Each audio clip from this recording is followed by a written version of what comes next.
G'day guys, I hope everyone gets a kick out of having a look at this. This is just a video of the Atacama Desert, driest desert in the world, and it's extremely harsh. This is a video of a cemetery that's about 100 miles north of where I live. It's mostly kids that died from the yellow fever, though a few adults in there as well. But you'll notice that the place is absolutely barren. There's not a tree, there's not a bush, there's no grasshoppers, there's no ants, but there are millions and millions of birds. Cormorants, pelicans, shearwaters, gulls, you name it. They're just here by the million, and they're here by the million because of the offshore current we have that is the Humboldt current, and that meets with the Pacific current further out, and it's just an absolute breadbasket of food. Thousands and thousands of tons of sardines and herrings, etc. So wherever you get all these birds, you get lots of bird poop, and actually it stinks. There are many places along the coast where in the morning you can't walk. It's just so slippery because you're walking on bird shit basically, and when it's wet it's really slippery. It's not nice stuff. But the birds certainly hang out here, and they have, I suppose, a very hard life, but they still get enough to eat. At one stage in the shag rookery, or the large rookery in Peru, there was up to 5 million birds a day that fly off to feed out here on the Pacific. And they feed out here in this Humboldt current and the Pacific current. It's very deep water, very cold water, but it's quite abundant in small fish, no big fish. And then we get these islands that are what we call guano, or bird shit, and this was mined for Europe in the early days, in the sailing ship days.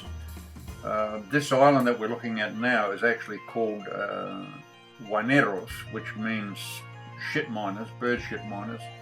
And you can see those black dots, they're all shags and pelicans and whatever, all perched down there. But at night that whole island is just black with birds.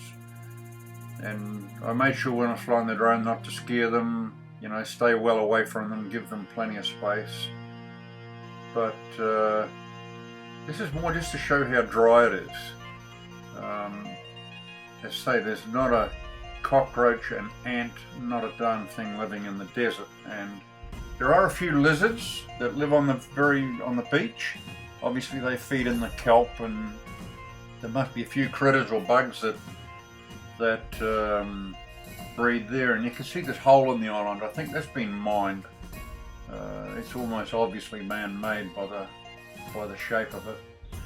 But then in the whole 2,000 miles of coastline, there's one river that makes it to the ocean, and this comes from the Andes, way back and beyond, basically coming out of Bolivia. And this is what we call the Rio Loa, or the River Loa. And as you can see, it's white with bird poop. It doesn't actually flow into the ocean, it filters through the gravel. It's not strong enough to have a mouth like we would expect a normal river. And remember, this is the west coast, so this technically should be the wettest. As far as latitude goes, we're a little bit above Rockhampton. We're above the Tropic of Capricorn here. And this little river is just a little oasis, a little jewel in the middle of nowhere. It's also the border between Region 1 and Region 2. We have this is a duty-free zone north of the river, and this is a customs depot.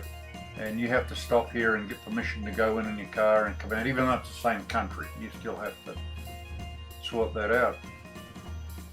So I just thought you'd like to have a look at some of the things where I live. I mean, a lot of people don't believe me when I say how dry it is, but hopefully that gives you a little bit of an indication, and I hope you enjoy it. Thanks for watching, and feedback below please.